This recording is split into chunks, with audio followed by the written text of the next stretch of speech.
Good evening, everyone. My name is Councillor Michael Smith, and I'm Chair of Economy and Place Overview and Scrutiny Committee. Can I welcome everyone to the meeting, which is a multi-location meeting. The meeting will be live streamed and recorded and will be available for viewing after the meeting. Should the live stream fail, the meeting will continue to be recorded, and will be available through the Council's website following the conclusion of the meeting. Can I remind all members that translation facilities are available, and if you want to make use of the facilities, please select the English language option on the microphone delegate unit if you're in the council chamber, or for those attending remotely by clicking on the audio settings tab and selecting English. For those wishing to speak in the chamber, please indicate by raising your hand and turn on your microphone when it's your turn to speak. In order for those online to be able to hear the translation at all times, for those remote attendees wishing to speak, please use the yellow hand function. And when I call your name to speak, please press the push to speak button. If you have a point of order, just press the push to speak button. Committee members will be allowed to have their say first, and the relevant cabinet members will be brought in as and when appropriate, with non-committee members being given the opportunity to speak.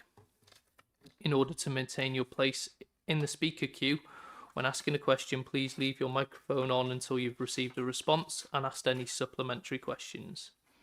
It would be helpful if members could ask all the questions in one go, and whilst I do not wish to stifle any debate, can I remind members that any questions should be focused on the subject matter and to avoid any repetition.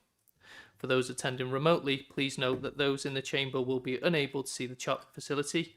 Remote attendees, if you do need to leave the meeting temporarily, please pop a message in the chat function. And I expect everyone present and participating in the meeting to conduct themselves appropriately and be respectful to each other. And that applies to members, officers and members of the press or public attending. Thank you. So agenda item 1 tonight. Before I get into that, I'd just like to welcome our new committee officer, Rebecca Davis. So welcome tonight. Welcome any new members to the committee, and thank you for everyone who had sat on committee and some of those attending tonight. Agenda item 1 is to seek a proposer and a seconder for the election of vice chair. So I'd like to look around. Thank you. Councillor Chris. Microphone. Yeah, can I nominate Councillor Mandy Hawkins? Thank you. And I'm looking for a seconder. Councillor Gale. So is there any other nominations this evening for vice chair? Thank you. So as there's just the one, we'd like to go for a vote by show of hands, if you don't mind, members. Thank you very much. And thank you, Councillor Mandy. Congratulations again. Look forward to working with you again. So thank you. Tonight, agenda item 2 is apologies for absences. And if I could ask Becca to come in and advise. Thank you. Yeah, so we've had one apology from Councillor Simon Croft. Thank you. Agenda item 3, declaration of interest, code of local government conduct. So we remind members that they must declare an existence and nature of the declared personal interest. Do we have any declarations of interest tonight in the chamber or online? Councillor Chris in the chamber. Sorry, microphone. I'm going to declare an interest in relation to item 10.2, the North Wales Growth Fund, because I'm a director of an organisation that might be that owns property on a road which I'm going to refer to when I speak to, but I have dispensation from the Standards Committee to talk on all issues other than grant applications related to that organisation. Thank you very much, Councillor Chris. So is Councillor Chris, are you going to stay? I'm going to stay for the meeting because it doesn't relate to grant funding, and I have the dispensation applies. Thank you for making that clear. Chair, sorry, can I just mention the fact Sure. that my son is listed in the minutes of the crime panel Okay. as a member of it, just as a note. Thank you very much, Councillor Jeff. Councillor Allen. Chair, if I can come in, yeah, it's again, item 7 is the minutes from the police, North Wales Police and Crime Panel. I'm a member of the police and crime panel. I will probably present the minutes, but I think it's just for noting for that I am a member of that panel. Thank you very much. Thanks, Councillor Allen. Any other speakers? No. Thank you. So there are no urgent matters for agenda item 4. So we're going to go to agenda item 5, which is to approve the minutes and sign as a correct record for the previous meeting. These are pages 4 to 7 in the agenda pack. I'm looking for a proposer and a seconder to note the minutes. Councillor Gale? Is that a proposer? Sorry. Yeah, thank you. Councillor Mandy, seconding those. So we have a proposer and a seconder for the minutes, so this is a show of hands vote again. So if I could have committee members to show their hands for, any against, and any abstentions. Thank you. Agenda item 6. These are minutes of the local area forums, and these are for information only. So I'd like to first bring in the joint meeting of the South and West Area Forum. These are pages 8 and 9. I believe Councillor Gromway is present and attended these meetings. I was wondering whether he would like to come in and speak on those.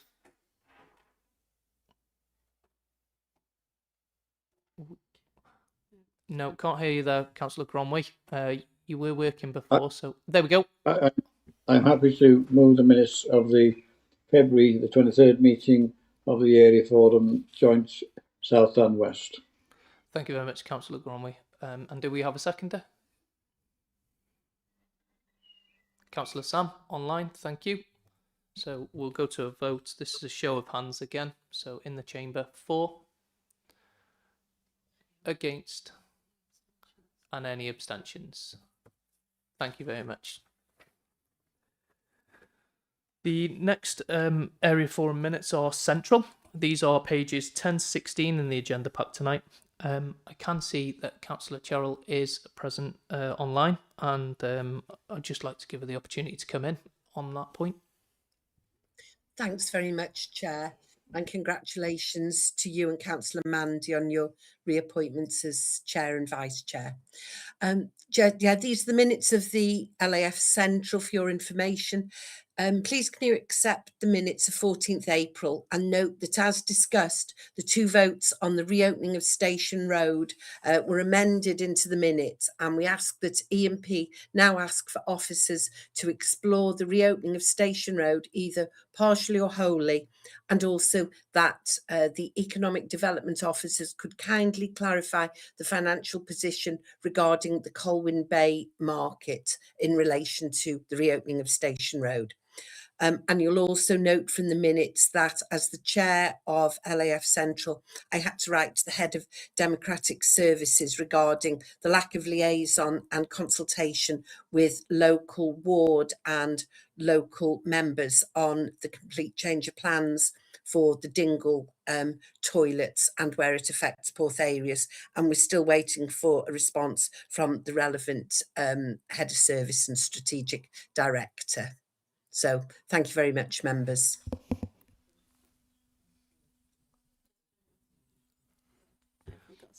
Thank you, Councillor Cheryl. I'm looking for a seconder, Councillor Gale. Oh, sorry, Councillor Ross. This is Joe. I was going to second Councillor Cheryl and just say how I welcome Station Road being brought back to the forecourt with the thought of reopening. Thank you. Thank you. So we do have a proposer and a seconder there. We are going to go to a vote, and so this is a show of hands again in the chamber and online. So for, against, and any abstentions. Thank you. Councillor Gromwell, you still have a hand up there. Are you needing to come in? No? Thank you.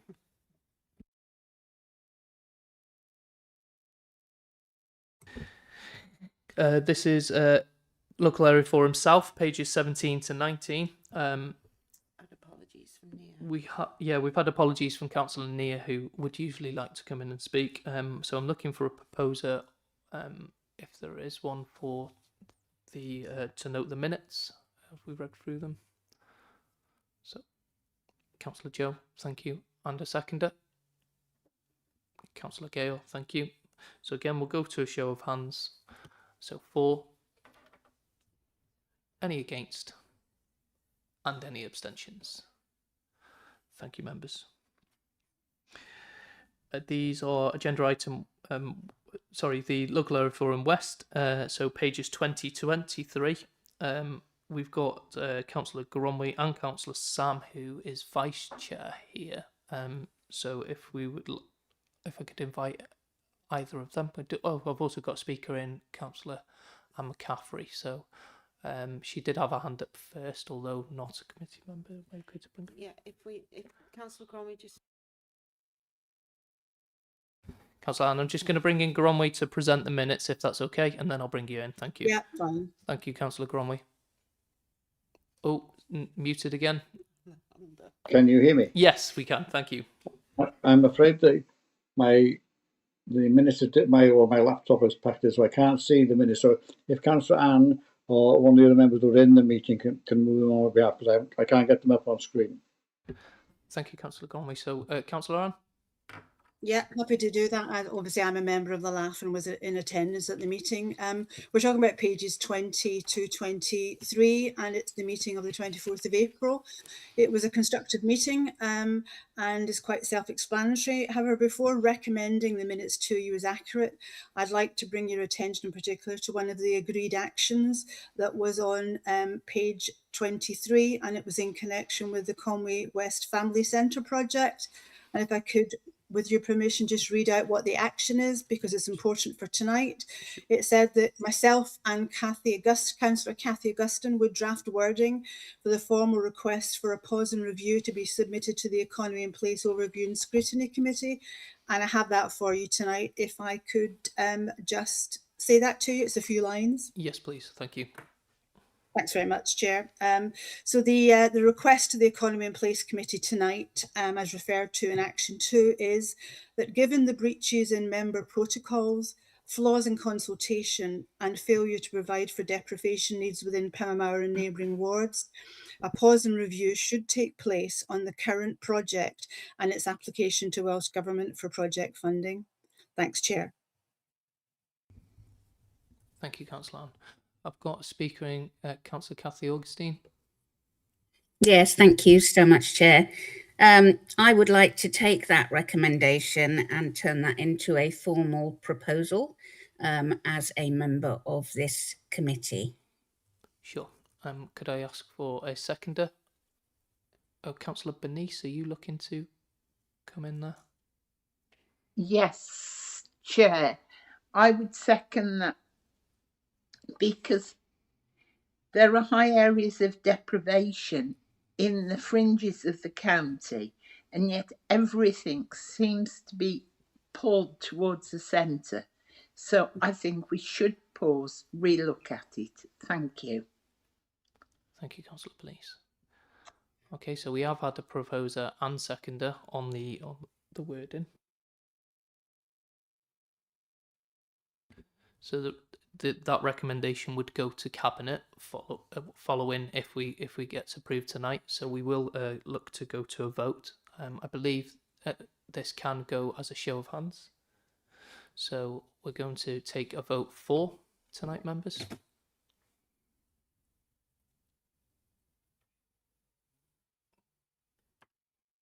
Do we?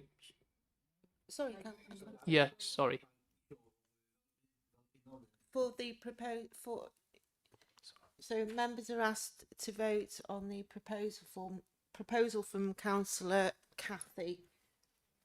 Worded by Councillor Anne. She gave the word in at the. Would you like to maybe Councillor Anne? Would you mind stating your proposal again, please?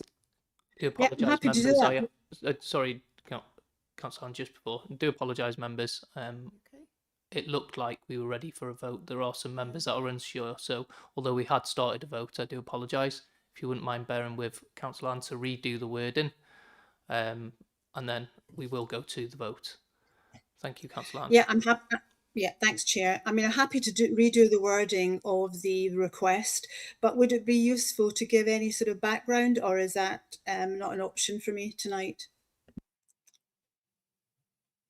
Yeah, the minutes are already there, Councillor Anne, so I think Right. those members that were making the vote just then were comfortable, but just for clarity, if you could just reconfirm your wording, I think that would be Yep. sufficient tonight. Thank you. No problem. So the wording is, given breaches in member protocols, flaws in consultation and failure to provide for deprivation needs within Pemamar and neighbouring wards, a pause and review is requested to take place on the current project and its application to Welsh Government for project funding. Thank you, Councillor Ann. Councillor Chris. Thanks, Chair. I think under the current member officer protocols and everything else, that would require a topic selection form, or would need to be a specific scrutiny item so that officers can produce a report on that basis. I don't think we as a committee, and this has been emphasised several times through the democratic services process, can move recommendations that effectively impose something on the scrutiny committee or the administration without it being subject to a proper debate. So I think it needs a topic selection form for Anne in order to be discussed. Councillor Chris, I've been advised it's a decision that will be passed on to Cabinet. Okay. Well, I mean, there's no evidence in front of us for us to make a decision on, is there?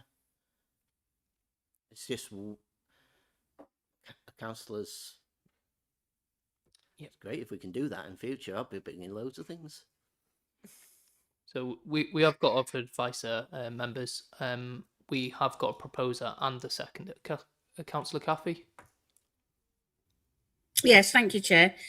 Councillor Ann did offer to give some of the information that we have discussed in the local area forum.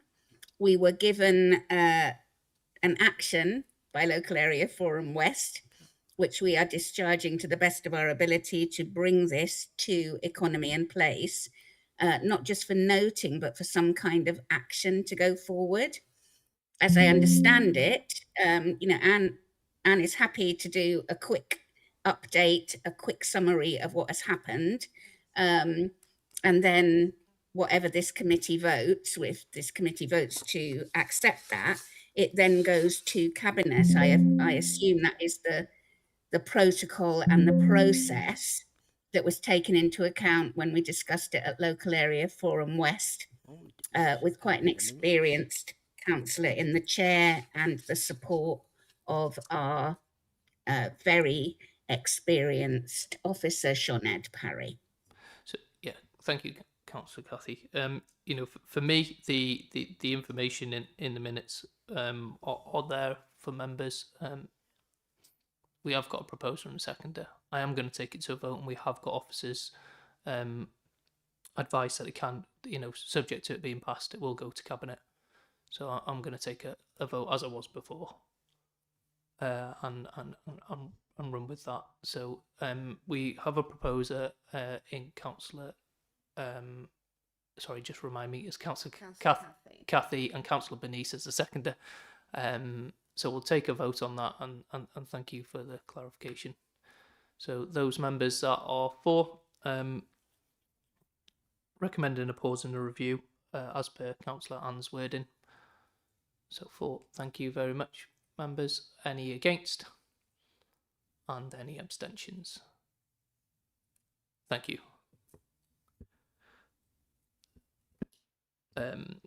Agenda item 7, thank you very much, members. Agenda item 7, this is the North Wales Police and Crime Panel, pages 24 to 29 in the agenda pack. Sorry, Chair, just a point of order, if I may. Sure. Those of us online, I don't know if you announced it in the chamber, but I couldn't hear the result of the vote that you've just taken.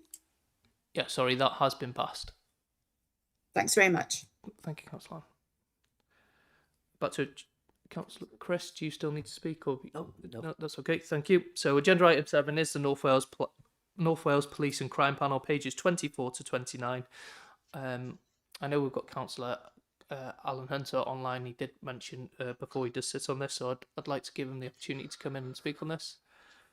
Yes, thanks, Chair. I'd just like to move the minutes of the Police and Crime Commissioner panel meeting on the 30th of January. They're in your pack on pages 24 to 29. So I move those minutes. Thank you. Thank you very much, Councillor. I'm looking for a seconder tonight. Councillor Chris in the chamber, thank you very much. So we are ready, with a proposer and a seconder, ready to go to the vote. So again, this is a show of hands. So those for, those against, and any abstentions. That's been passed. Thank you very much, everyone. Agenda item 9 is questions to Cabinet. There are none tonight. So we'll move to agenda item 9 to review the forward work programme. And Scrutiny Lead Officer Jane Jones is going to provide the update for us tonight. Thank you, Chair. Good evening. Before you, there are 2 forward work programmes. One is for this committee and the other one is the combined plan.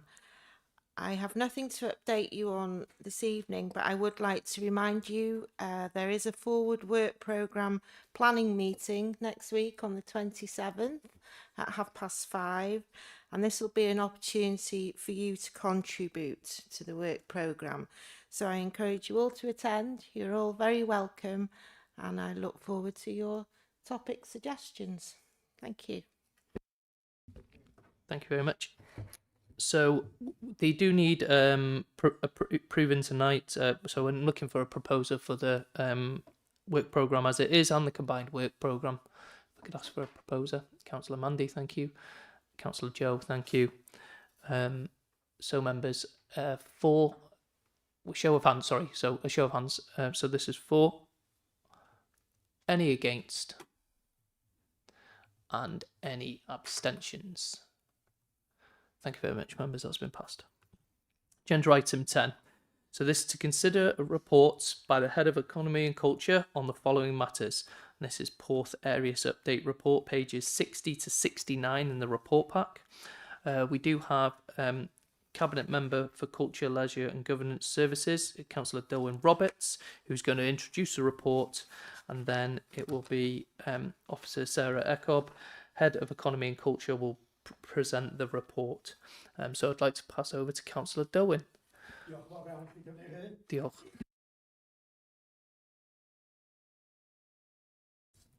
Diolch yn fawr. Drwg na i bwyddian o fewn hwnna. Yndi, ga i ddiolch yn gyntaf i chi fel Pwyllgor Chraffu am y cyfle i gael dod yma i roi diweddariad ar Porth Eirias. Mae yna lot o waith wedi bod yn mynd ymlaen yn ddiweddar mawan.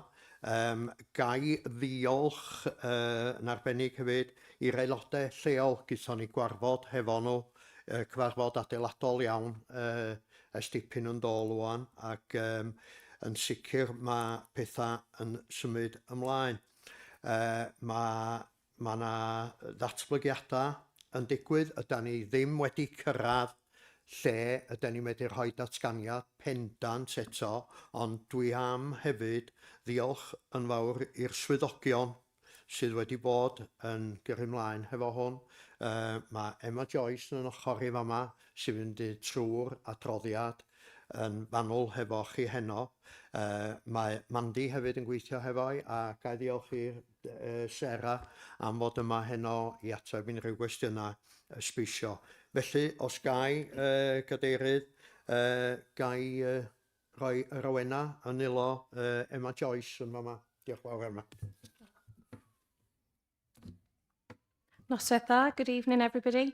So this report provides an update on Porth Eirias following the report considered by the committee in September 2025. As members will recall, the report identified 3 key areas for focus. So the financial position of the building, the lease restrictions and vacant units, and the proposed capital improvements through the Brilliant Basics funding. We've continued to work to strengthen the financial position, including progressing new lettings, renegotiating lease terms with the Crown Estate and introducing the pay and display car parking.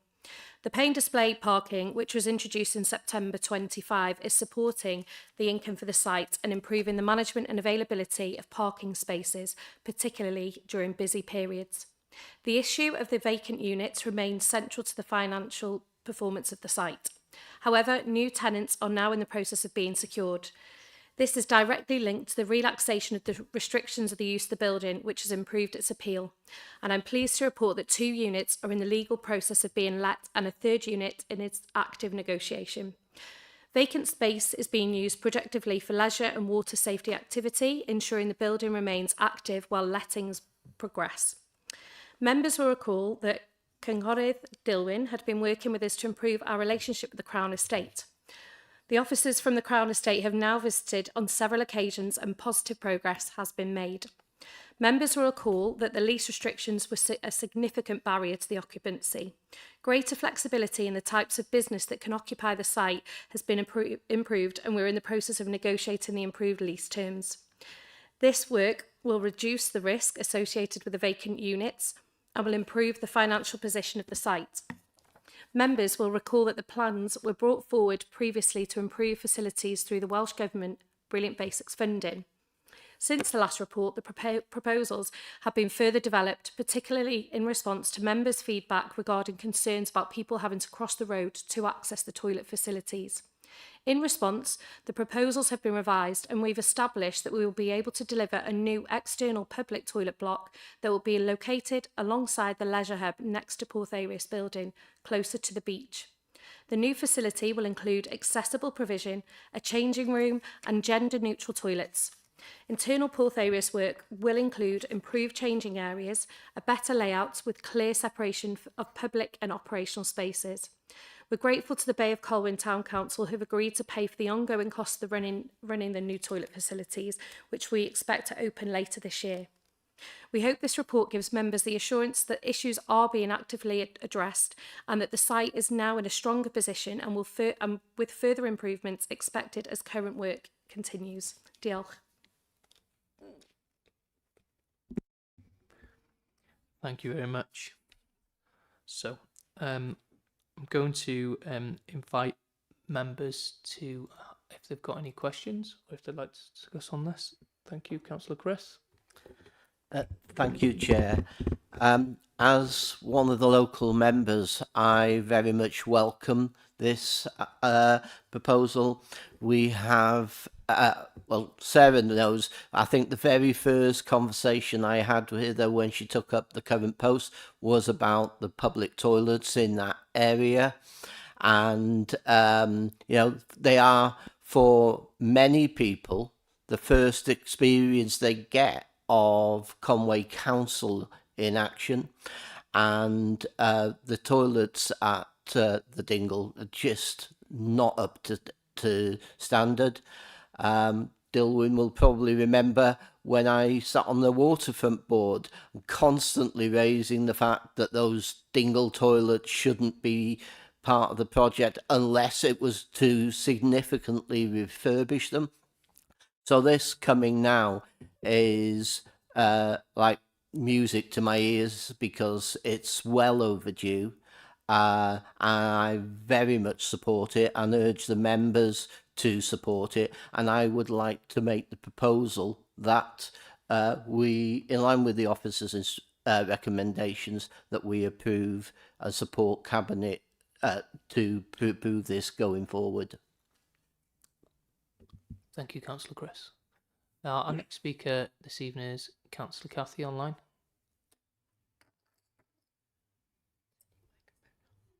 Thank you, Chair. I can't let this pass, I'm afraid, without saying I would love to hear the music that's playing in Councillor Chris's ears.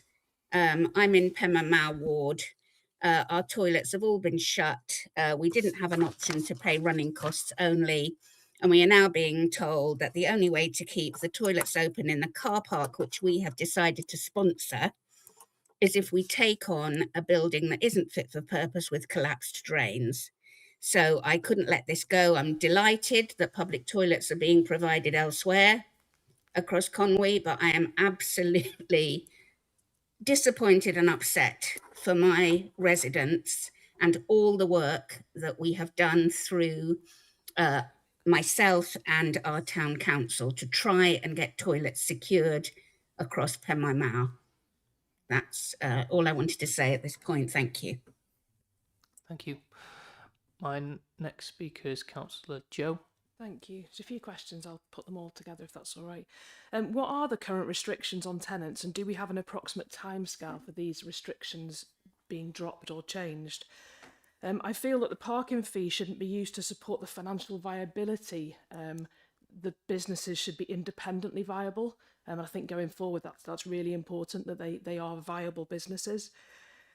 Will the short stay car park remain on the opposite side of the road for people just to pop in and go to the toilet? Because I drive past all the time, and there's taxi drivers, there's people passing that pull in there to nip to the loo.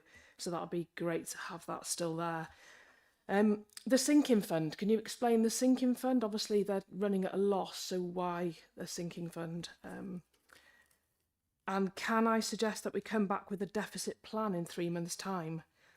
And with a view going forward for a closure or dispersal be explored as a budget reduction for next year's budget, if we're not seeing real change in these businesses actually being viable. Thank you. Diolch, I'll take these, and I'm sure Emma will jump in. So the restrictions on the sort of business that could be used, that has now been dealt with, and the Crown Estate have been really helpful in looking at that with us.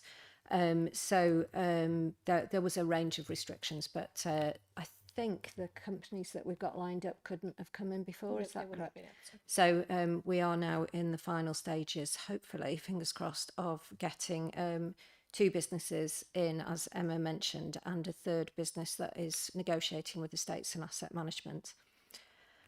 The parking fees have been brought in for numerous reasons, one of which is so we can properly manage the car park. The car park was really there for people using that area, the playground, the leisure hub, and the businesses in Partherius. And it had become the go-to point straight away as everybody arrived. So it was very difficult for anybody who was using that specific area to get parking there. So that is addressing that issue.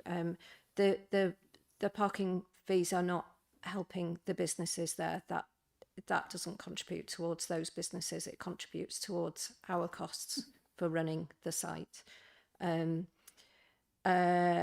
I can't comment on the short stay spaces on the opposite side of the road.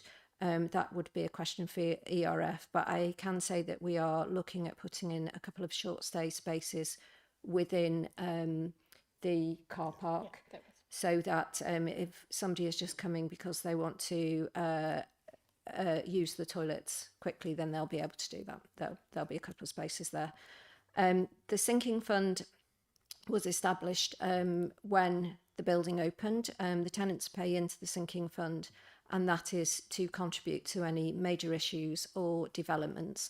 So that has been agreed that some of that money will be used for this internal redevelopment of the building and dealing with various issues that we have. Regarding closure or dispersal, obviously we have a tenant who is in there who's got a contract for a number of years. We're about to get the new tenants in, hopefully, if all goes smoothly with that. We have discussed whether the disposal would be an option, and due to various legal reasons, apparently it is not an option. Thank you. Can I just come back on a couple of those? Can I ask what business types are going? I don't want specific businesses, but can we ask what types of businesses are going in there? And in my mind, the running costs should be covered by people's rent and not the car park charges. That should be the upkeep of the car park area, and any additional to come back to county rather than the upkeep of the building itself. Thank you. So the types of business we've got are the two. Beauty industry. Yeah, and what's the other? Beauty industry. Yeah. So there's I'm struggling to say because obviously I can't give away information about those. Yeah, Sarah. Yeah, they haven't been confirmed, so I think it's better we don't say. Yeah, they're commercially sensitive at this moment in time, so I don't think it would be right in public gallery to discuss what types of businesses at this point unfortunately. I knew members would be disappointed at that, but as soon as we can, Councillor Dillon will be getting that out there. So yeah, As soon as everything is signed, we will absolutely get that out there. Unfortunately, the rent from the rooms that we've got would not be able to cover the costs of the building. The rents would be far too high if we up them to the extent that they could cover all the costs of the building. So unfortunately, that would not be viable. We wouldn't get anybody in.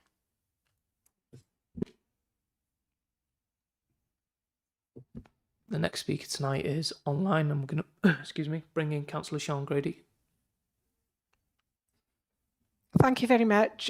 Yeah, I agree with Councillor Joe that really the building shouldn't be relying on the car parking fees. It's not a great business model.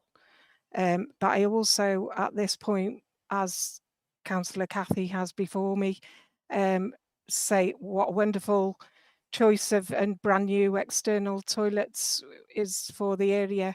And I only wish we could have one in Conway, because the only external toilet block that we have got is being given away with the Civic Hall. And if you visit those toilets for the last, I want to say at least decade, they're absolutely awful. And it's the best Conway can do. And there's hundreds of thousands of people visit them every year. Thank you. Thank you. My next speaker is Councillor Mandy in the chamber. Thank you, Chair. I'd just like to second Councillor Chris's proposal. Thank you. Thank you. Next speaker in order, I'll have to bring in Councillor Gale in the chamber. Sorry. It's okay. Right. While we're on the car park, how much do we make from the car park each year? I've got quite a few questions. When will we know the outcome of the lease talks with the Crown Estates? What types of business? We're not having that, are we? And I notice that in September last year, Sarah agreed to send us utility costs. Those utility costs I got in December. I want to know, Bryn Williams is paying, or Shell Company, whichever you want to call it, they're paying, last year their utilities bill was £11,355. The year before it was £25,000. £25,000 seems more realistic. Why only £11,000? Are they being subsidised? The report says that the businesses are going to have their own utility meters. Does that include Bryn Williams? You know, it would make sense if they all had their own, and then they're only paying for their own electric then. The town council have offered to finance the toilets for 12 months. What happens after that? And I think that's it for me. Yeah, that's it. Thank you. Thank you very much. So the amount for the car park.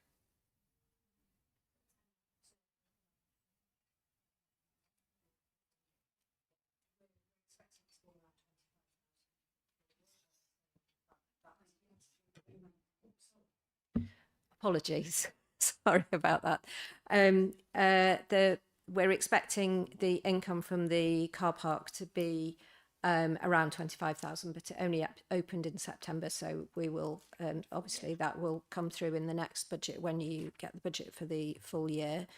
Crown Estates outcome, that is with Estates and Asset Management to finish off the documents on that, but that is all going quite well with them, which is really good news.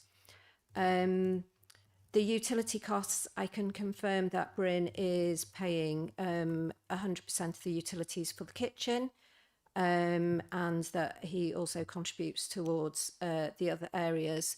Jane is online, Jane Bowman, so she'll be able to talk about the differences in year on year. There were some reasons for that, but I will let Jane respond to that. sorry, I can't read my writing with these glasses on. I don't know what that one was. Business own utility. Oh, yes, I've answered that one.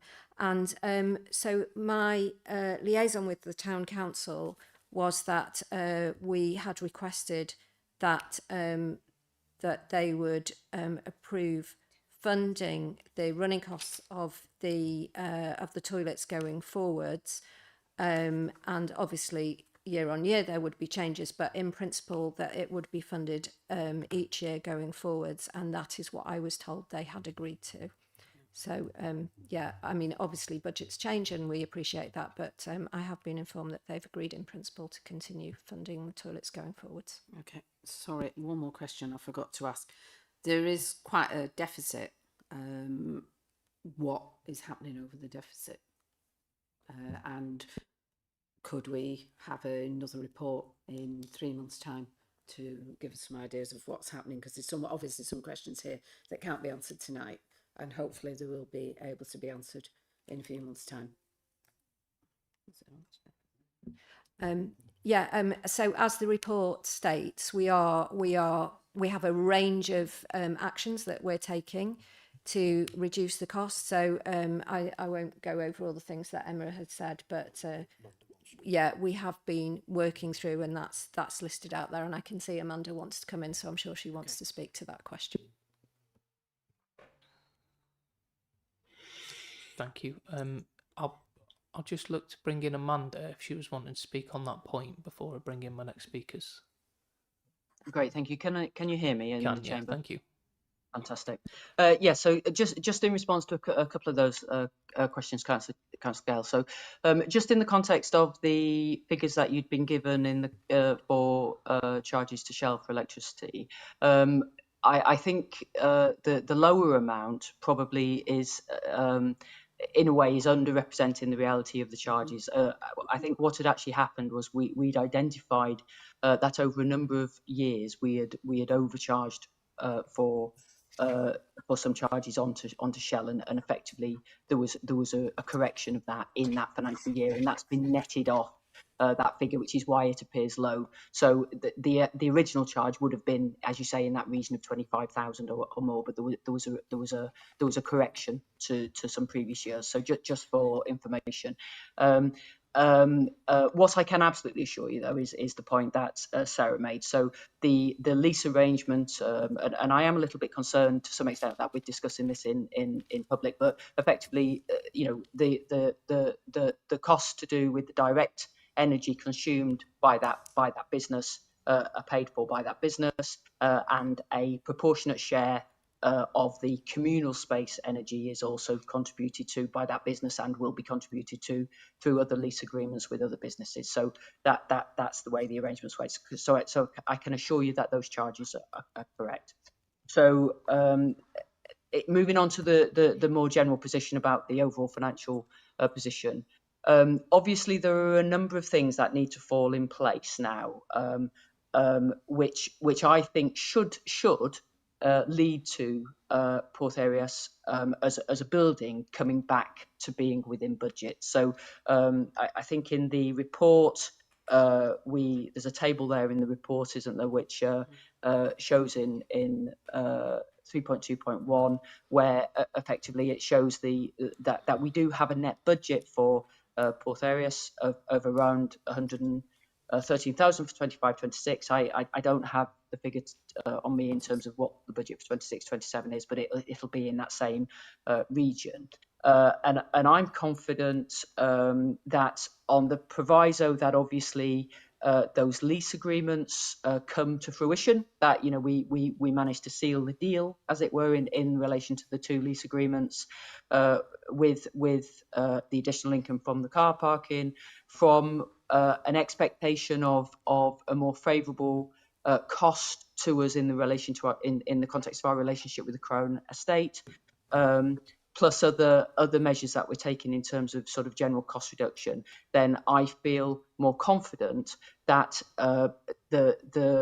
that we will come back within budget in terms of Porthairius. And I think in reality, the reality of the last 2 or 3 years, and you can see from the figures, is the problem hasn't been so much the cost side of Porthairius in terms of not being within budget. The problem ultimately has been that we've not been receiving the income in relation to that. And I think probably the nub of that matter comes to the fact that actually it's not a particularly commercially viable, attractive building for people to come into, for tenants to come into. And there have been a number of reasons for that historically, and there are a number of reasons for it ongoing. So, you know, at the end of the day, you can only attract, you can only pay rent. Sorry, you can only expect somebody to pay a market rent. And I suspect the reality of it is that the anticipated historic anticipation of market rents was higher than the reality of the market rents that we're able to get. And that's been the problem, and that's a problem ongoing. Having said that, with those various steps that we've taken, I feel confident that we're coming back to being within budget, or hopefully we'll be back within budget. I don't think in reality, you know, I understand your desire for an update on that. I think in reality 3 months is too soon, because the reality is we you know, those lease agreements need to be arranged. We need to complete the negotiations we are having with the Crown Estate. So you know, if you're perhaps happy that we can effectively bring a report back when we're in a position that those things have fallen into place, so that we can inform you. I think the other observation I would make is that, you know, do remember as well that, you know, obviously there is a net cost of budget for Porthairius, and if we get it back within budget, then obviously that's good news. But you know, as a cost to the council of you know, a net cost of 100 and a bit thousand pounds, you know, we are running leisure facilities from there. It obviously is a you know, a public building that people can access. The toilets will be there. So, you know, in a broad sense, is £100,000 cost unreasonable for that range of services that we might be delivering from that location? Obviously, there's a judgment to be taken there, but you know, I think to expect it to cost nothing to run those services from a location is not the reality either, is it? If you know what I mean. So, but I think we are where we are in the context. You know, we're committed to the building, and as Sarah's already said, you know, I think having previously looked at well, are there options around that, around getting rid of the building? They're not really there. So I think the reality of it is we're in a situation where we have to try and run it at the most minimum cost to us. And I, as I say, I feel confident that the various steps that the service has been taken is moving that in the right direction, and that hopefully we will be back to operating within budget in the next financial, well, in this latter part of this financial year into next financial year. So I hope that helps. Okay, thank you. Thank you, Amanda. My next speaker, and I do thank you for being patient. If I could bring in Councillor Anne online. Thanks, Chair, and thanks for letting me speak. Obviously, I'm not talking as a member of this committee, but as a member of the Finance and Resources Committee, in actual fact. I have to say the figures that Amanda's been referring to on page 61, I actually find quite shocking. And I think for me, what it evidences that Porthairius for this council is not an asset, which is what we'd all like it to have been and what it was planned to be, because I was an enthusiastic supporter back in the day. But there's been a lot of time elapsed since those days. And for me, this is a bit of a liability that's around the neck of this authority at these costs. I mean, I would like to see a more commercial approach to this. I know we're trying our best in terms of the work that the officers have been doing, and I thank them for that. I don't understand why we haven't been doing this in the past, but obviously we are where we are. But to be subsidising this in one location when we've got a number of seaside resorts that equally could benefit from this. I mean, Councillor Cathy's already mentioned Pamamara. We have a fabulous promenade and beach offer and so on, and it hasn't had any investment as a beach or whatever. but we're actually treating this as a liability. We're throwing in services that we don't allow anywhere else that has beaches. And obviously we're doubling the provision of toilets. I mean, I just think it seems a bit insane, to be honest with you.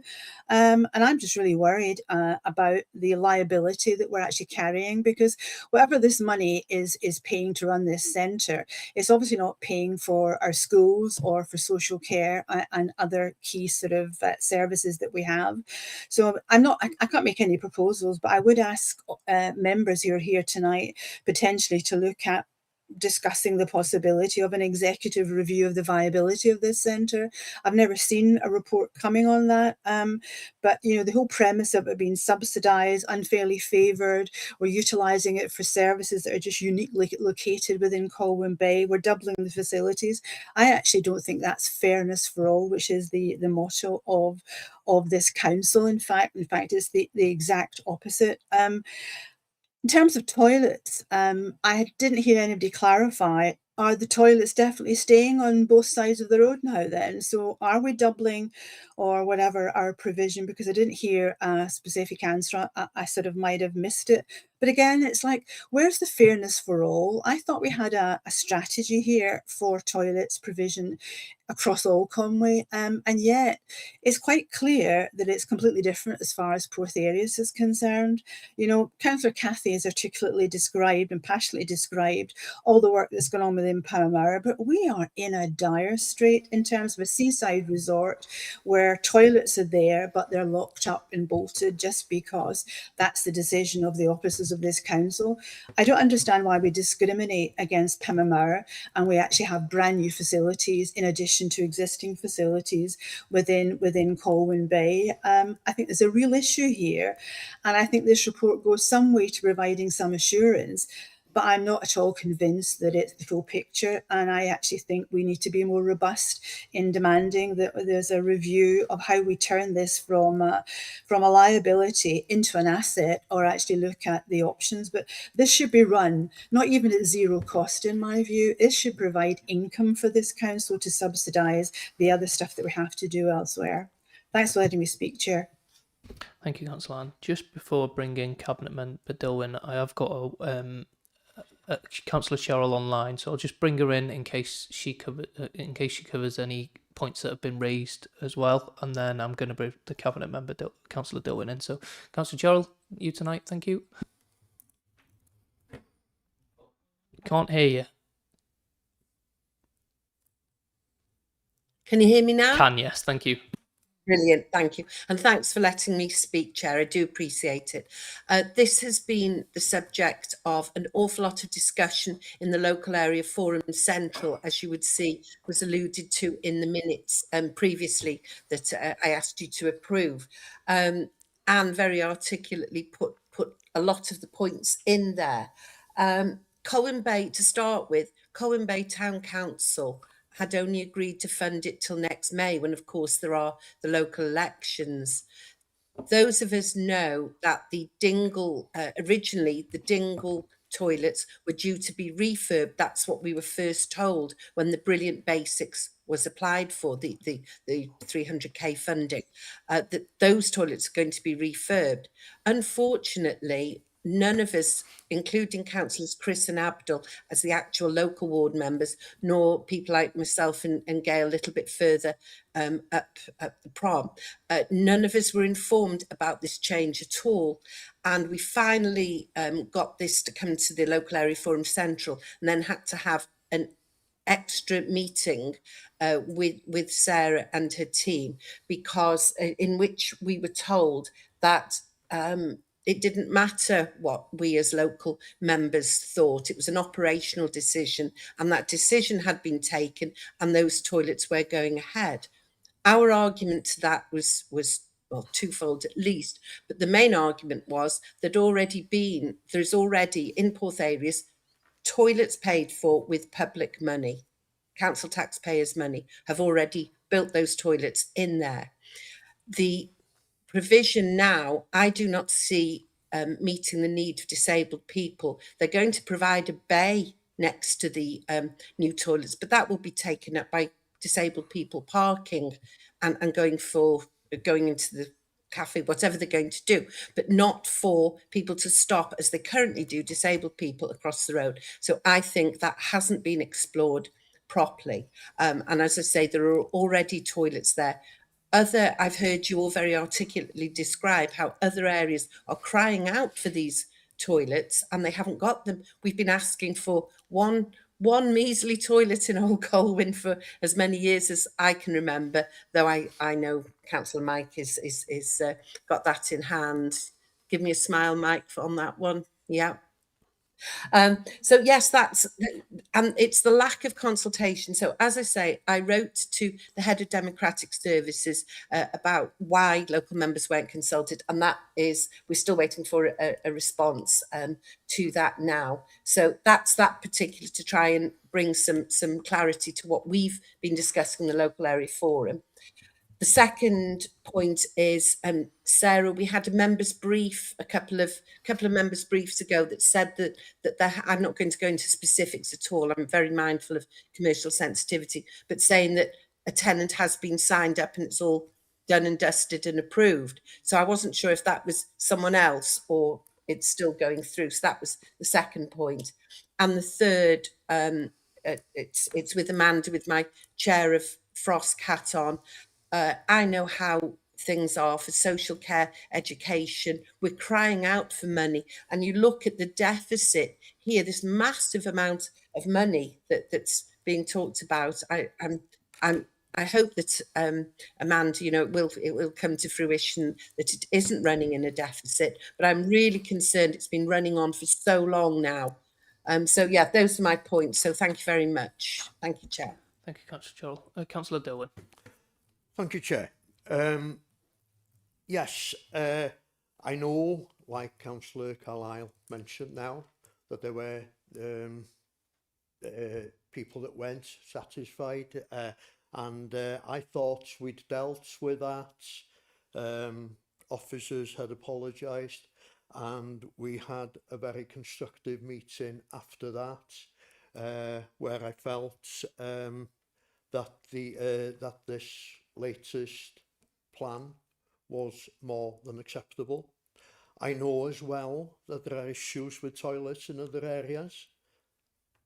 My area, no different to anybody else, but this is something as an alternative to the dingle. The dingle will not, as far as I'm aware, be still open afterwards, and this side will be far more appropriate.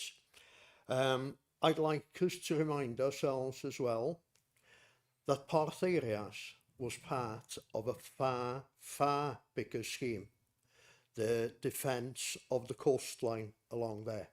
Not only the coastline, which was being eroded at the time, but also the A55 and the railway line.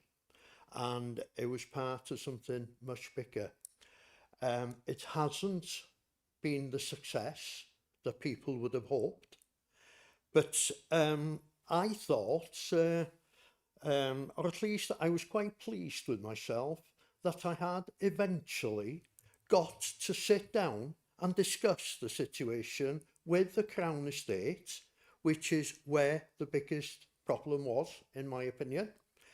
I do feel that those discussions have been successful, that we're getting somewhere, and it will benefit the county in other areas as well. And unfortunately, through no fault of my own, we're not in a position to be able to give you the exact details at the moment, but this is an update of where we are. We're still working the best we possibly can. Emma here and her colleagues have been doing a lot of work, and I will have to mention as well the input from ERF in getting these plans together. I will be as disappointed as anybody if this, what we're working on now, is not seen as successful by the time we get the final agreements and when we get tenants in. At the moment, I can't see anything anymore. It's sensible. you know, it's sensitive. There are people, there are names involved, so I can't say anything. All I can say is, I feel that we're much further forward than where we were a few months ago before nobody had spoken with the Crown Estates previously. So it's a case now of trying to drive on to get what we want out of this. Thank you, Chair. Thank you, Councillor Dillwyn. I'm just going to bring in Sarah Cobb. Thank you very much. Just one very quick point, just regarding the parking. I just wanted to be clear that the accessible bays and the short stay bays will be two separate things. So though we will be providing parking that is for people who are blue badged holders and also for people who just want to stay for a very short time. Two separate things, both will be there. And we have considered at all points accessibility for these toilets. Thank you. Thank you, Sarah. So we have had a proposer and a seconder tonight, and we've had a very good debate. I want to thank officers and Councillor Dillwyn for the update and all the progress that's been made.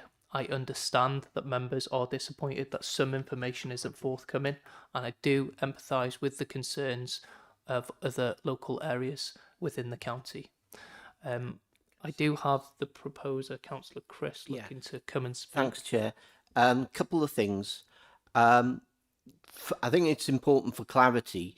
The Town Council has been funding the public toilets in Colwyn Bay for 3 years. Without that funding, those public toilets in Colwyn Bay would have closed. What we have and what we do, and the agreement is, the council will review the continued provision every year. But we have been funding them for 3 years, so it is kind of ongoing, but is subject to review.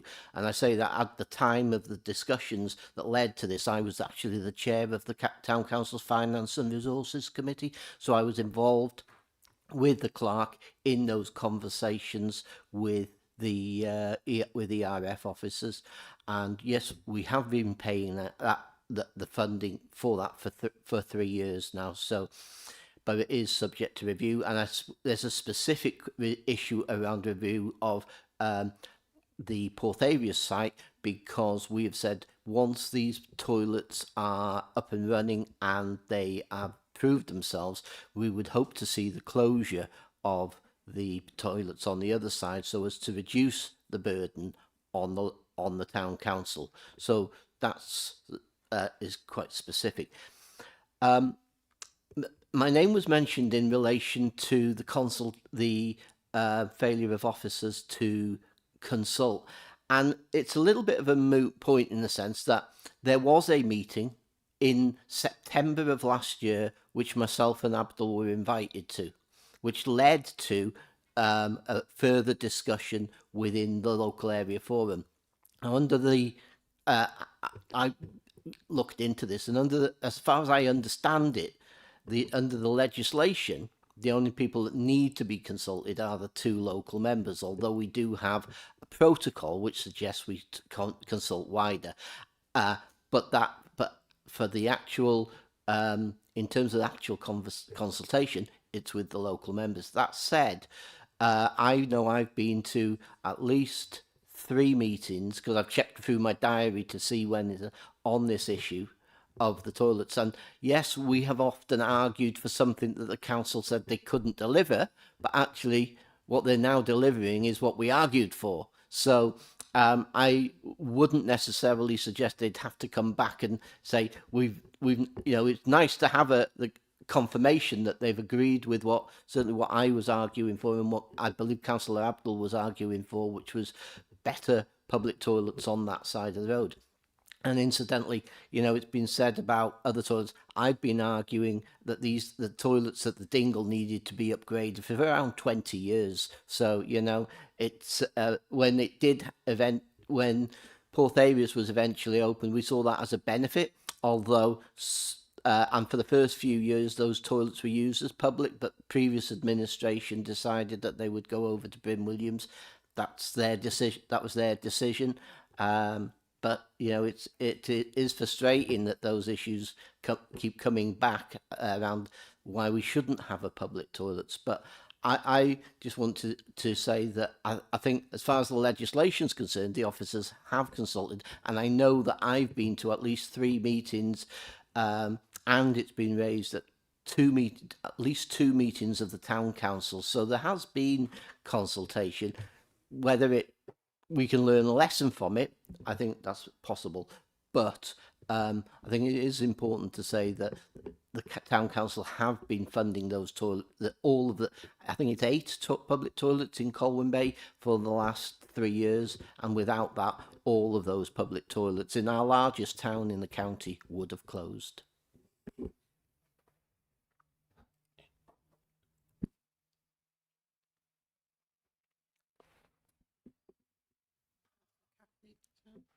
I am wanting to wrap this up shortly, but I do still have 2 hands up.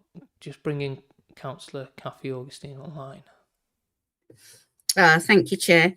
As we're talking about meetings with the Crown Estate, I did just want to remind members that at full council in January 2025, we supported a motion brought by Councillor Nia calling on the UK government to devolve the Crown Estate's assets, bringing money directly to ourselves. The vote mandated us and Conway's leadership to lobby Westminster and the Welsh Government for asset devolution.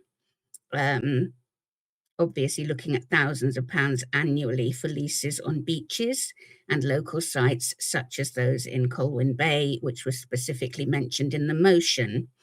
This might not be the time to explain where we are with that. I haven't heard any updates at all, but I would just like to put that on record. Yeah, we've got forward work programme that we'll be discussing. Time. So Thank you. Can maybe bring that in again. I will bring you back in, Councillor Chow, but I am looking to wrap up this with proposer and seconder, so if you could keep it brief, thank you.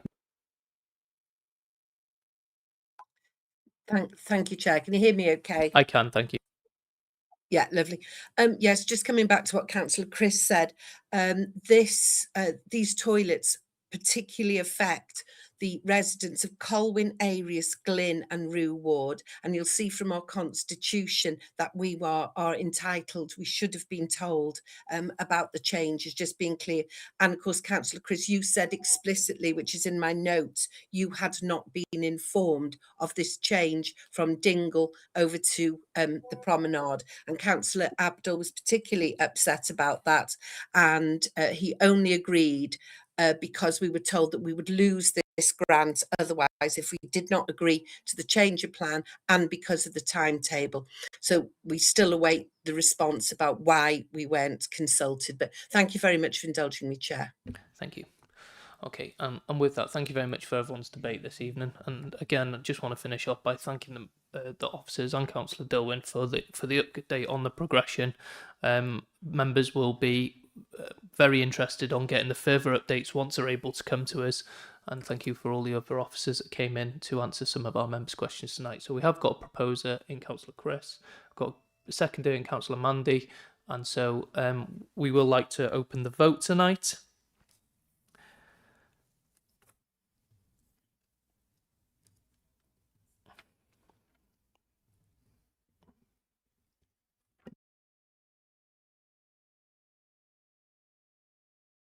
Yeah, sorry, it's gone on now, so if you'd like to vote, members.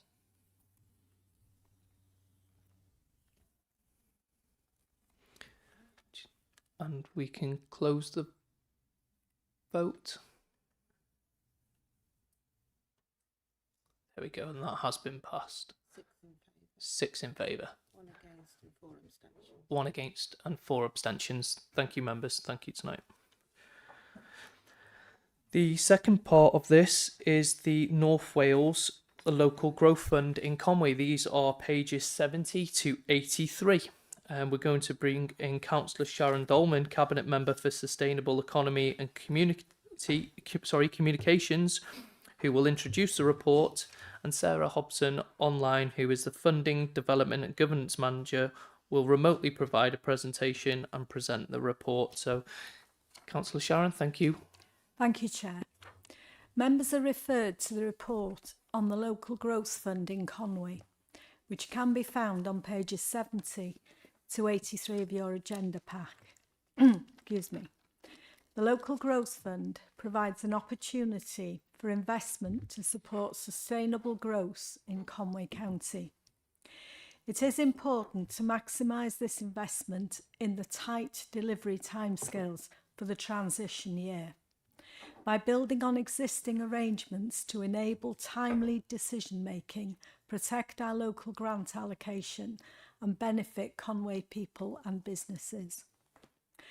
The recommendation is that the Economy in Place Overview Scrutiny Committee considers the report and makes appropriate recommendations to Cabinet for their consideration.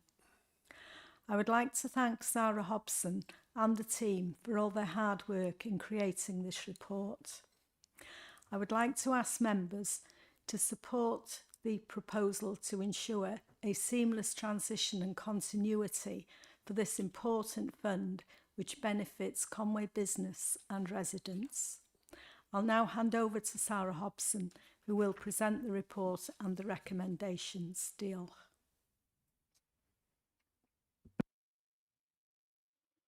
Okay, just to confirm that I can be heard. Yes, Sarah, thank you. Thank you. Thanks, Councillor Sharon. So just run through slides really to present the report on the Local Growth Fund. As background, the Local Growth Fund is a new UK Government 3-year investment programme that will be delivered in Wales by Welsh Government. It's designed to drive sustainable growth. It focuses on improving productivity, job creation, and the long-term resilience of regional economies.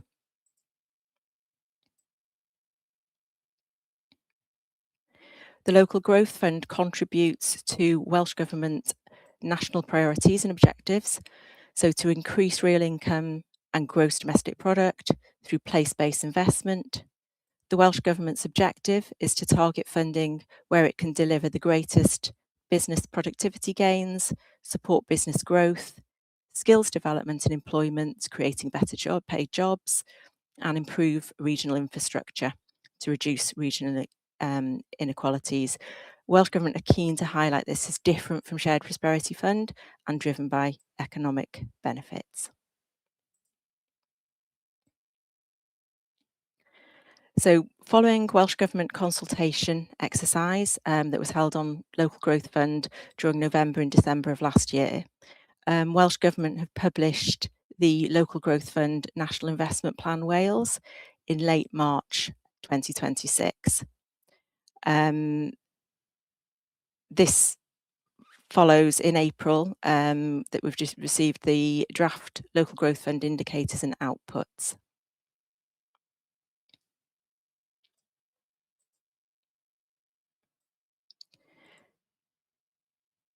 So as way of overview of the funds,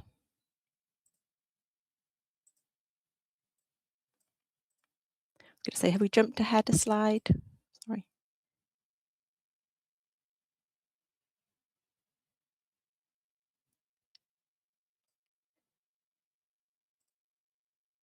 So we're on the overview of the fund. Is that what you're seeing on screen? Overview of the fund. So yes, sorry, just checking. The overall fund, so in Wales, we've received 547 million over 3 years. The Local Growth Fund programme began in April of this year and it runs through to March 2029. For this financial year, 26-27, it's considered by Welsh Government a transition year, and North Wales has been allocated just under 33.8 million. The Conwy specific allocation is 6.3 million for 26-27, and this is the amount that's available to support projects.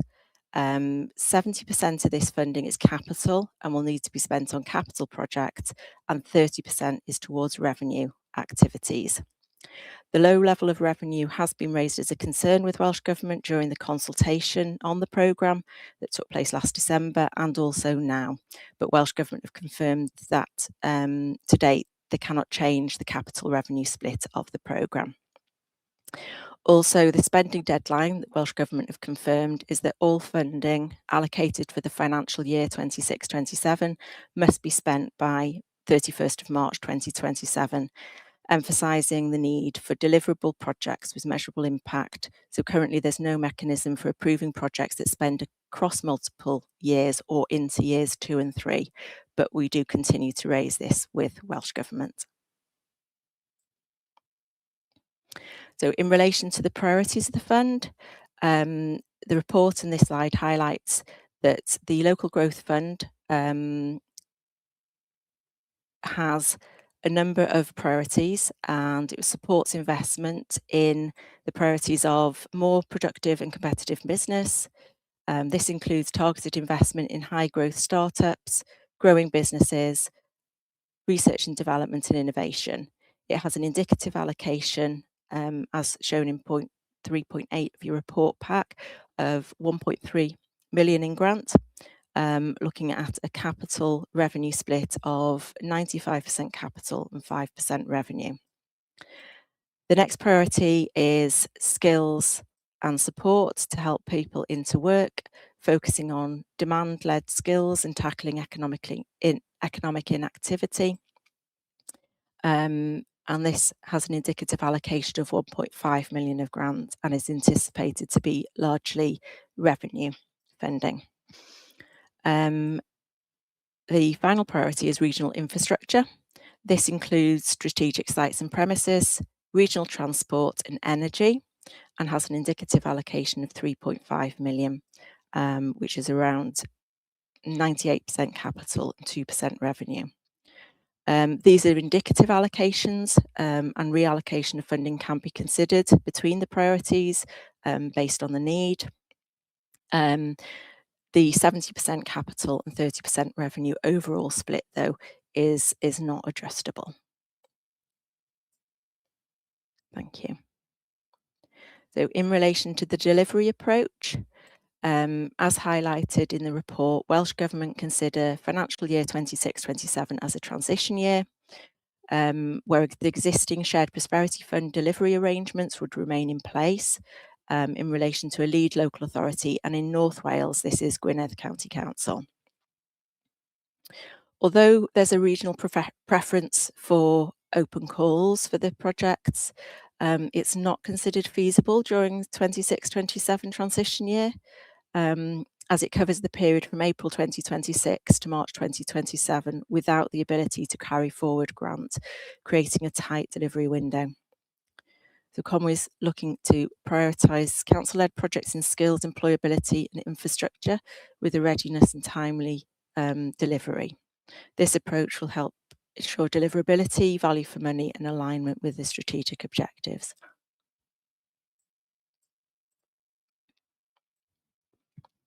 So in relation to governance, as mentioned, Gwynedd County Council would act as the lead local authority during the transition year, with the governance arrangements mirroring that of during Shared Prosperity Fund, with local development, local appraisal and the delivery of projects that fit within the Local Growth Fund priorities and align with the regional and national frameworks. Gwynedd County Council leads on a collaborative North Wales transition plan, which will be used to provide Welsh Government with information on activities. After year 1, from April 2027 onwards for years 2 and 3, Welsh Government are resourcing corporate joint committees to lead regional planning and investment decisions for Local Growth Fund going forwards. So in relation to project selection, for the transition year, projects will be assessed using the North Wales appraisal framework. Projects will need to demonstrate a clear fit with the Local Growth Fund priorities. They'd need to contribute to Welsh Government objectives for growth, productivity and inclusive prosperity. Projects will need to align with regional and local strategies such as economic growth and regeneration plans.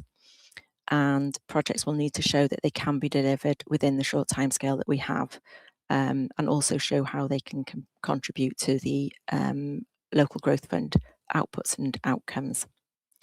And the projects would be reviewed and endorsed by the Conway Shared Prosperity Fund Partnership Panel as a grants panel. So this slide just reminds members, as Appendix 1 in your report pack, showing the membership of the partnership panel, which includes local authority representatives, officers and elected members, private sector representative and a representative from the voluntary third sector. So the recommendations within the report, as Councillor Sharon has highlighted, is that Economy in Place Overview Scrutiny Committee scrutinises the report and makes appropriate recommendations to Cabinet. And that Cabinet approve the further development of the Local Growth Fund programme within Conway and across the region in accordance with the principles set out in this report. Authorise officers to work with regional partners and Welsh Government to progress Local Growth Fund through the existing regional governance and delivery arrangements. And notes the constrained delivery timescales for 26-27 transition year and agrees that an open call for Local Growth Fund projects is not feasible within the period. Grants delegated authority to the leader in the portfolio holder for sustainable economy and communications to approve the selection and funding of local growth fund projects following a recommendation by the Conway Grants Partnership Panel. And in accordance with the agreed local growth fund framework, which includes UK and Welsh Government guidance, eligibility, appraisal and financial criteria, up to a maximum project value of 1 million. Projects exceeding the 1 million and any projects the portfolio who chooses to refer shall be determined by Cabinet. Thank you. Thank you, Sarah. Thank you. So I'm going to invite members if they've got any questions on tonight's presentation. Oh, you might have got away with it, Sarah. Oh, Councillor Chris. Thanks, Chair. I welcome this report, and I welcome the fact that this funding is actually coming to Wales and to the Welsh Government or via the Welsh Government. I know that, for example, Colwyn Bay missed out on SPF on the large SPF grants because Cabinet couldn't make decisions in the past when there was an allocation to Clwyd North, Clwyd North, which is the funding ended up going to Denbighshire rather than to Colwyn Bay, which was the original initial plan. So I do welcome this and the fact that it's not just administered by by UK government, but Welsh Government have a role in it. It does concern me, however, that there's no open call. You know, I had a meeting recently with a member of Parliament. She was very clear that this was supposed to be, projects driven from the community, although they have to be, so it does concern me that there'll be no open call, which kind of suggests that, you know, if we look at the previous SPF funding, significant amounts of it went to government bodies such as the college and the local authority and others. And there are, you know, if it's going to drive business, then particularly in towns like Colwyn Bay, resurfacing roads and moving things like that isn't going to solve the problems. The problems are the physical infrastructure, the buildings and things like that. And I think that's the case in many towns around Conway. You know, it's often the buildings that are the problem and trying to bring them back into use. I remember going back to the days when I was in Cabinet, Dilwyn and I were involved. We had a working group that looked at the regeneration of Colwyn Bay. In fact, we had a regeneration board, which was wound up by the previous administration. but at that time we were looking at some of the big properties above shop and the properties which had residential accommodation above them and trying to bring them back into use. And even then, there were limited takers because of the size of the buildings. And the only way you're going to address that is to deal with that physical infrastructure. So if you're not having general calls from property, I mean, we've got a property grant going on that, again, I think it's the third or fourth time, which is 15 grand, but the vast majority of the shop of businesses in Colwyn Bay can't apply for that because 15 grand doesn't come close to resolving the problems of their property. And you know, I know that people are going to jump on afterwards and say, oh, Colwyn Bay. Well, let's be clear, Colwyn Bay has been the most deprived town in Conway since 2002. In every single iteration of the Welsh Index of Multiple Deprivation, except the last one, and the only reason it wasn't was they significantly changed the calculations and took certain things out where Colwyn Bay scored highly. So we come back to the point that, you know, there can't be a resilient Conway, there can't be a thriving Conway without a thriving Colwyn Bay, which is home to a third of the population of Conway. People forget that a third of the population of Conway call Colwyn Bay home. So I am really concerned if there's not going to be an open call, and I would ask for the rationale for that. I've heard that it would be a short window, but I don't think that I think it's unfair to exclude people who, you know, there's a lot of decent landlords in Colwyn Bay that bought property thinking that there might be funding available, which hasn't been available. And I think that's not the case in Llandudno, because almost every property is owned by Mostyn Estates, which is a significant organisation. But I think there are many towns around Conway, and Abergele, in Penmaenmawr and Conway have been mentioned, you know, that would benefit from an open call for these properties, because otherwise how are the landlords, how are the property owners going to know about that? And that just concerned me, Chair, and I won't say any more about it, but it does concern me that there won't be an open call. Thank you, Councillor Chris. I've got Councillor, sorry, not Councillor, I've got Officer Ellen Edwards who would like to come in. Yes, looks like you're good to go. Yeah, am I good? Yeah, please. I don't want to be a councillor. Just a couple of points, Councillor Chris, and thank you for those.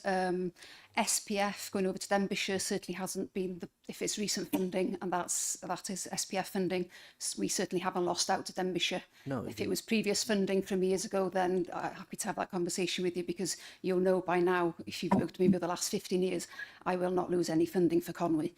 SPF and the previous programme, I've had this conversation before and I've said it here in scrutiny, a large proportion did not go to the colleges. It was a very, or public sector, it was a very, very fair proportion that really went to grassroots communities as well. So I can hold my head up high that we did a very fair process with SPF, and we also made sure that the funding got right across the county as well, which is something that we were really precious and really proud about. As far as the property grants, yes, but we do have a commercial property grant as well, which is larger than the £15,000, of which Colwyn Bay is a priority town. The property grants of up to £15,000 that we administer are really popular. The Grants Review Group members will vouch for that we've got a really good pipeline of projects coming through, and these are really good properties, you know, really good projects that are really making a difference in our towns. As far as the open call process is concerned, I think Sarah has articulated it very well this evening, that the time, we don't want to hand any money back, so the time isn't on our side, but you've also got to make sure that this is a total different approach to SPF. This is about operating through the 3 national strategies of more productive and competitive businesses, increasing skills and supporting people into work, and improving regional infrastructure. So we're moving away from that local community that we have been privileged to have under SPF, and it's moving back to what the old possibly the old WEFO approach of more regional projects, and we'll certainly have to work more so in that way for year 2 or 3 when the CJC do take up management of the fund. So we are replicating what other local authorities are doing for year 1 across the region, so you can be rest assured that we're not doing anything any different in Conwy. We're replicating no other local authorities going out for a local call out either. So yeah, that's as much. I hope I've covered all your points, Councillor Chris. But yeah, please rest assured that we're doing the best that we can for the people and the communities of Conwy with everything. Can I just come back on one issue? Yeah, it was the SPF funding that was allocated per constituency prior to 2022, when I think there was the then cabinet member wanted a further redevelopment of the stadium in Arius, and that didn't happen. And in the end, the member of parliament, who had to give his sign-off to one project or another, supported a project in the Denbighshire area, which was within the Clwyd West constituency, and so Colwyn Bay didn't get it. In fact, I've searched, despite Colwyn Bay being eligible for funding and being the #1 priority town within Welsh Government in North Wales during much of that time. I think you emphasised this yourself in the past in discussions. After 2017, I cannot find a single new project other than projects involving Conway Buildings, which was the theatre and the library and the town council's community garden. Those were the only 3 regeneration projects delivered since 2017. And I use 2017 as the threshold because prior to that, I was the cabinet member, so I'm not going to discuss what went on before that. But what's clear is that in the last 9 years, there's been very little in terms of regeneration funding coming to the largest town in the county. Yeah, that was levelling up funding and not shared prosperity funding. So, and that was a decision taken, as you say, by the MP, nothing to do with Conwy County Council submitted those applications in good faith and really hoped that we would be successful. Yeah, I've explained myself on several occasions around how much funding has come into Colwyn Bay, not at the scale, unfortunately, of what we had with European funding, and I'm not going to cover that again. Unfortunately, that's it, that we can't do anything about that, but it's unfortunate that we don't get that same scale of funding as what we did when we saw the developments along the front in Colwyn Bay. I've covered this over and over. As Dilwyn mentioned, that wasn't regeneration funding. None of that was. That funding came in for the coastal defence works, and I was part of the group that was lobbying Welsh Government ministers to come up and discuss that. But it was predominantly coastal defence works. And can I just, sorry, I've forgotten to, just to remind us, or to explain as well, under the more productive and competitive businesses theme that we've got going, we will be opening another business key fund. So that money will be targeted at the businesses of Conwy. So that's, again, because of the success that we've undertaken with Shared Prosperity. So there will be a key fund that will be open for businesses under that stream of funding. So, yeah. So thank you both. Thank you, Councillor Chris. My next speaker is Councillor Cathy Augustine online. If you'd like to come in, and thank you for being patient there while you listen to that discussion. Yeah, of course. So not wanting to repeat any of that, which were points I was going to raise, I just want to say that this feels like a bit of a Groundhog Day deja vu nightmare, really. I'm speaking as a Pembermount ward representative. There was SPF, there was Pride in Place, there's Town Centre Regeneration Fund. These are all so extraordinarily restrictive. And Pembermount, I know that businesses and local community groups have applied. Penn is not considered to have a town centre, apparently, so we can't tap into the Town Centre Regeneration Fund. I'm not annoyed at all, Councillor Chris, that you keep talking about Colwyn Bay. We have to talk about fairness. I personally voted for Colwyn Bay to get the Pride in Place money, actually. But as has been raised numerous times this evening, this council talks about fairness. And I think the meeting this evening has been really disappointing in terms of the fairness that we see. across our county. So, for example, while Councillor Chris says that 15,000 wouldn't make a huge impact in Colwyn Bay, it would make a huge difference in Penma Mawr. But we haven't got the ability to actually apply for that money. Hugely thought through proposals have been rejected with the promise of jam tomorrow. So we've got another business key fund coming up. Community projects, local businesses have been rejected as ineligible, but something else will be coming up soon. And there is no support for businesses that have been knocked back. Obviously very keen to contribute to our community, but there is really very little avenue, very little support. And it's just extraordinarily disappointing to hear that there's yet another fund that we can't have any sort of access to. There's something coming up down the line, and yet again, the rationale is we've been given such a short deadline. I do believe, and I can't remember who raised it, but there was going to be some pushback to Welsh Government about the timelines for these things, because if the timeline is short, so council-led projects are going to have first dibs because they're oven ready off the shelf, when will things ever change? And did anyone follow that up? And how are we getting on with pushing Welsh Government to give us reasonable deadlines so that communities can actually get themselves sufficiently organised and supported to access money that is called a local growth fund? Local to me means ward level, community level, grassroots level. Thank you. Just before I bring in an officer, Councillor Cathy, I do disagree with one of your points, which is that there is not support for grant applicants. Our officers are on hand to support grant applications, and I see that, and that's why, having sat on the board who has approved many grant applications with fellow councillors and officers, some are delayed, but they do come back around and they have been successful. So I do disagree with that comment. If you have grant applicants within your ward who are struggling, I would advise you to speak to officers and see where that's up to. But no grant application comes in and is just outright declined without support to get it to a point where it could be considered.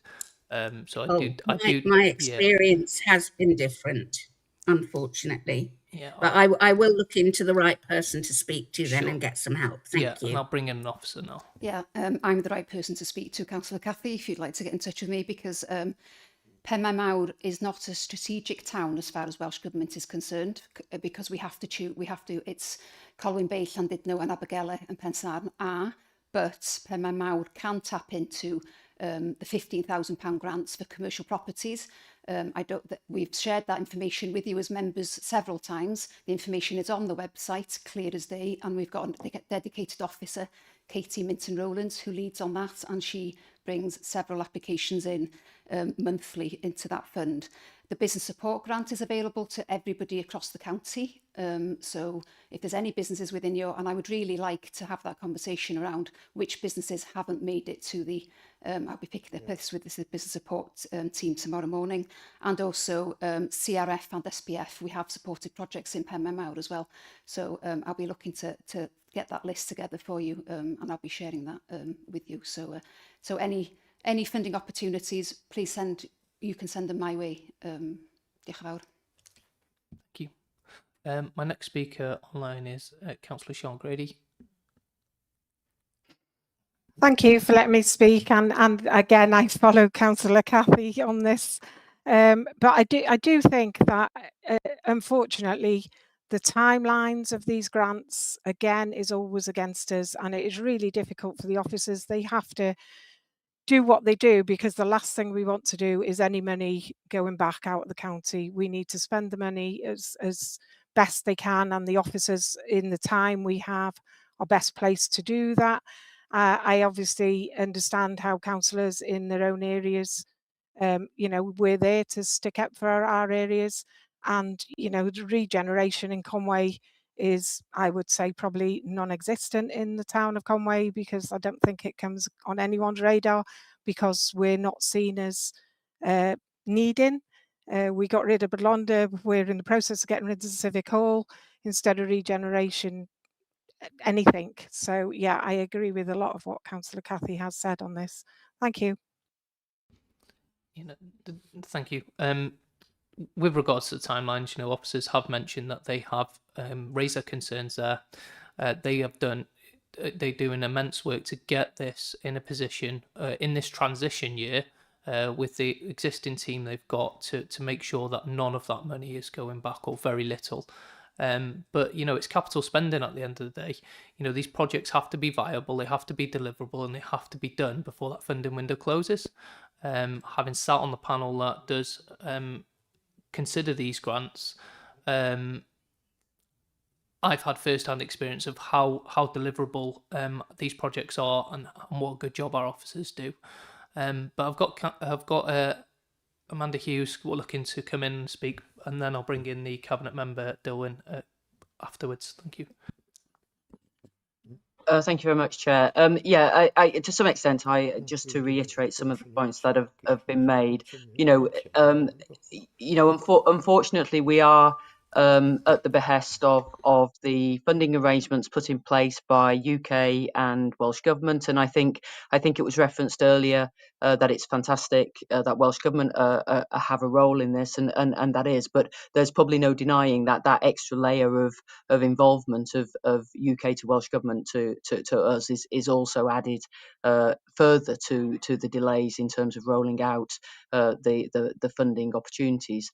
I think I absolutely understand frustrations around us not being able to do an open call in this particular round. And bear in mind, this is the first year. Years after that, hopefully then that will be different. But what it really would be, I think we would be heavily criticised and really would be missing an opportunity if we didn't spend all of that allocation because we sought to do something that made it infeasible. So I hope members will appreciate that it's not through a desire to have an easy route or do something in a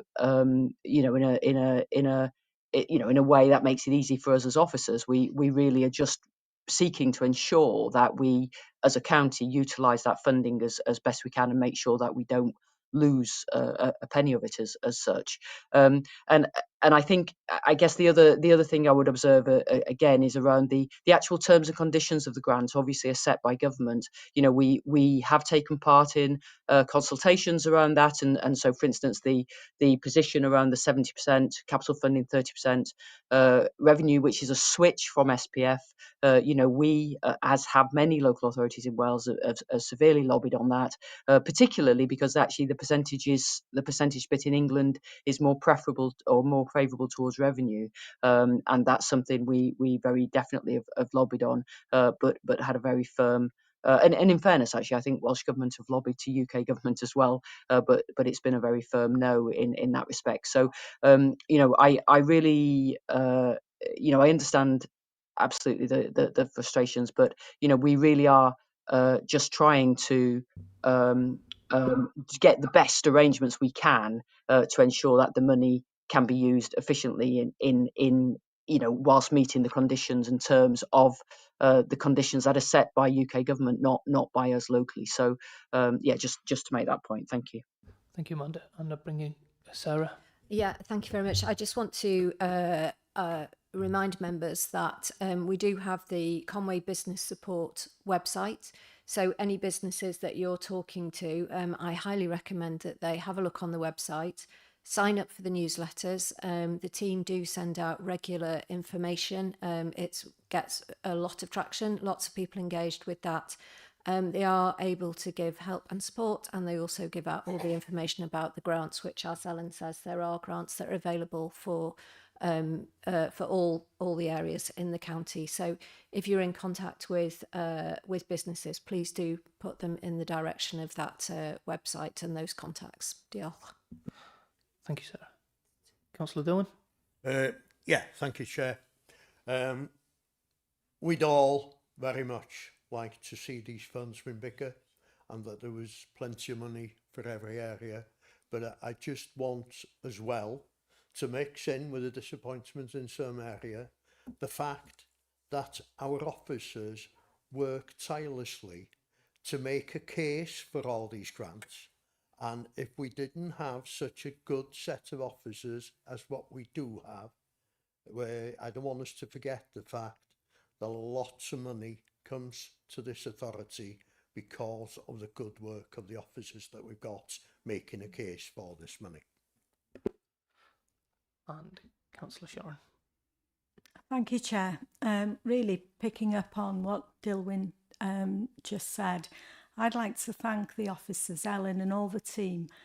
We know how hard they work to get these grants over the line from government, and we also know how hard the team work when they present the grants to the grants panel. And, you know, that they really do try very hard with the companies who are submitting the grant applications. They try their best to support those companies and to ensure they have all the information that we need to make those informed decisions. So diolch Helen and your team, and Sarah, thank you for all your hard work. Next speaker is Councillor Sam online. Can't hear you just yet. There you go. Yep. Yeah. Oh, right. Okay. Thank you. Thank you, Chair, and thank you for the report this evening. I just wanted to clarify, given that there's no open call for applications and given the tight turnaround, there's already a list of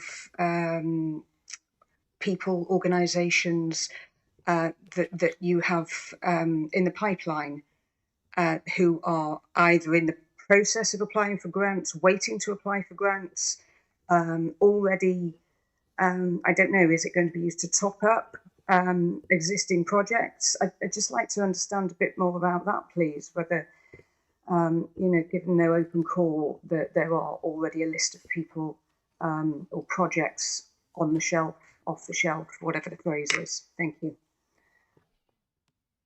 Thank you, Councillor Sam.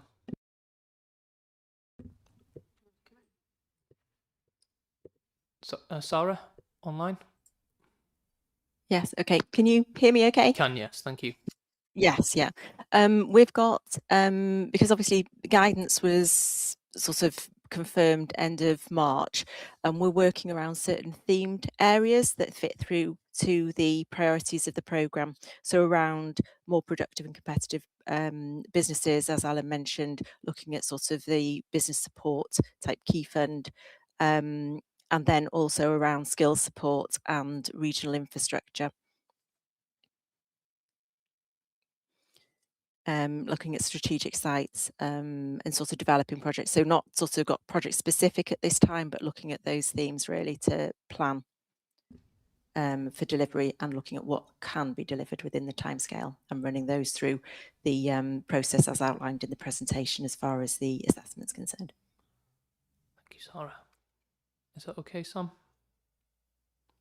Oh, lost you, sorry, again. Sorry, is that it? Yes, that's it, yeah. Yeah. Sorry. Sorry, I'm sure it's probably me, but how are they identified then? I get what the themes are, but what's the application process? There's nothing in nothing that I saw in the report about an application process. I'm just wondering, you know, either people can apply for the grants, or you're already aware of people or organisations or whatever in the background that, or indeed projects that are requiring grant funding, or you know are coming forward for grant funding. I just wanted to, it's probably me, but I just wanted some clarity around that, please. Sorry. Thanks. The request within the report is that we prioritise local authority projects, so around the skills areas and also the sort of sites and premises, and also the business key funds, so sort of thematic areas that would look to be delivered through the local authority as the sort of prioritisation, that's the request for the report, to ensure that the money can be spent and allocated within this transition year. Thank you. That looked like a thumbs up from Councillor Sam, so thank you. Next speaker online, Councillor Cathy. Thank you for letting me come back in, Chair. Following my contribution, there was a flurry to thank officers. I in no way meant to criticise officers, and I echo the fact that they must do a huge amount of work that must be extremely frustrating with the timelines given to them. I was just pointing out that there is equal frustration from some local ward members. It is what it is. It is a feeling of frustration and a lack of fairness. I am not laying the blame at anyone's feet. I'm just saying it's there. We do talk about fairness in Conwy. There is now a fairness ambition for Wales. So hopefully we will see things changing slightly in terms of how we can actually get this money to grassroots. Thank you. So it looks like we've had a good debate this evening on this agenda item. So I am going to look for, after the discussions, I'm going to look for a proposer for the recommendations. Excuse me, I'll just have to find the page where they are on.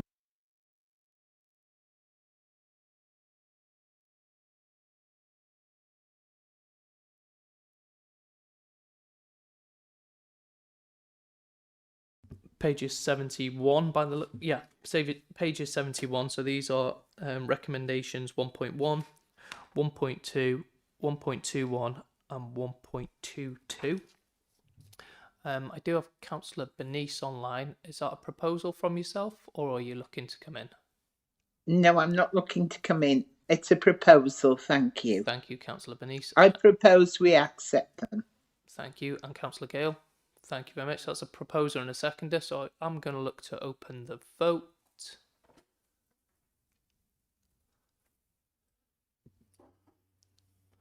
Give everyone a second.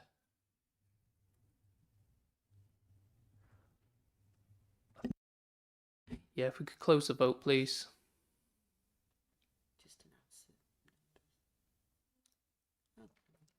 There we go. So that's everyone for and 3 no votes.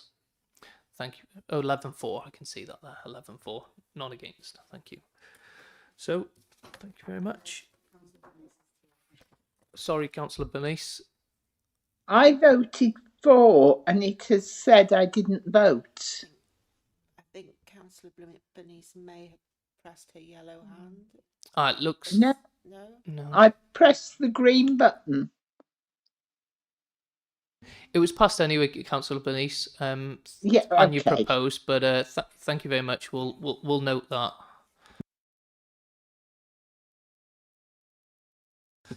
Thank you very much, everyone, for tonight. Thank you, officers, for attending. All those online.